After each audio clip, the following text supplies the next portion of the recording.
Hello दोस्तों आज हम बात करेंगे पीएम किसान सम्मान निधि योजना के अपडेट के बारे में। दोस्तों काफी सारे लोग जो है ना कि इस साल इंतजार कर रहे हैं कि पीएम किसान का जो पैसा है कब तक आएगा। तो दोस्तों आज के वीडियो में हम आपको बताने वाला है जो भी अपडेट निकल करके आ रही है और इस साल 2026 में होली के पहले आएगी भी कि नहीं आएगी, सभी जानकारी आपको हम बताएंगे। बस वीडियो में आप शुरू से लेकर अंत तक बने रहिए। तो देखेंगे फ्रेंड, देश के करोड़ों किसानों के लिए प्रधानमंत्री किसान सम्मान निधि योजना का जो आर्थिक संबल का एक बड़ा माध्यम बन चुका है। 19 नवंबर 2025 को 21वीं किस्त के सफल हस्ताक्षर के बाद सभी लाभार्थियों का निगाह 22वीं किस्त पर टिकी है, क्योंकि सरकार हर 4 महीने के अंतराल यहाँ पे 2-2 हजार रुपए जो है ना कि गवर्नमेंट के द्वारा मिलती है। तो दोस्तों यहाँ पे देखिए, फरवरी 2026 के अंतिम सप्ताह या मार्च की शुरुआत में इस राशि के आने की संभावना जताई जा रही है। ठीक है ना फ्रेंड। तो देखेंगे फ्रेंड, मार्च तक जो है ना, यानी कि जो फरवरी तो बीत गया और मार्च यहाँ पे शुरू हो रहा है, तो मार्च में यहाँ पे होली के पहले आने की संभावना यहाँ पे बताई जा रही है। तो दोस्तों सबसे महत्वपूर्ण बात यह है ना, बहुत ऐसे लोग होते हैं जो कि पिछली बार उनका पैसा नहीं आया था, और कहीं हो सकता है कि पिछली बार अगर आपका पैसा आया है और इस बार जो है ना कि पैसा ना आए। तो दोस्तों आप सभी लोगों को हम बता दें, अगर आपने अपने खाते में ई-केवाईसी या फिर डीबीटी से लिंक नहीं करा है या फिर पीएम किसान में ई-केवाईसी नहीं करा है ना, जल्द से जल्द जाकर के करा लीजिएगा। अगर नहीं कराते हैं ना तो सरकारी योजनाओं से आप वंचित रह जाएंगे। तो यहाँ पे देखेंगे सरकार ने भी स्पष्ट कर दिया है कि केवल उन्हीं किसानों को अगली किस्त का लाभ मिलेगा जिनका ई-केवाईसी पूरा है। तो दोस्तों ये बहुत ही जरूरी है। अगर इस तरह की त्रुटि के कारण जो है ना,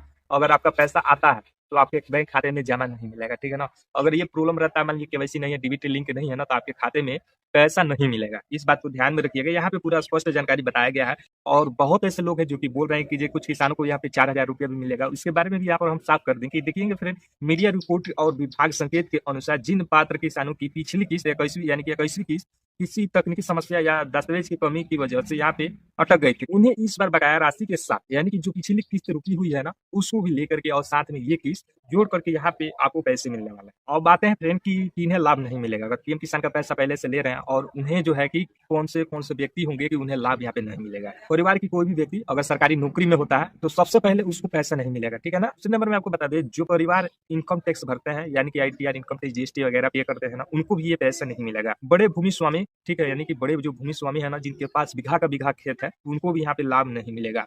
बड़े भूमि स्वामी ऑपरेटर, खेती करने वाले लोगों को, ठीक है ना, इस बात को ध्यान में रखिएगा। और जिनका भूमि रिकॉर्ड यानी कि लैंड रिकॉर्ड सत्यापन नहीं है, आधार कार्ड में नाम और बैंक खाता से मेल नहीं होता है, तो उनको भी पैसा यहाँ पे नहीं मिलेगा।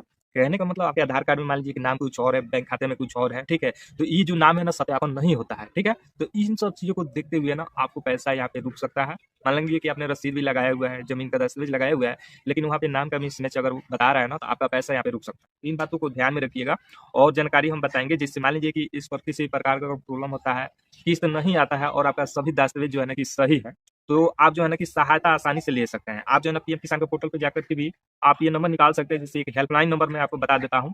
पहला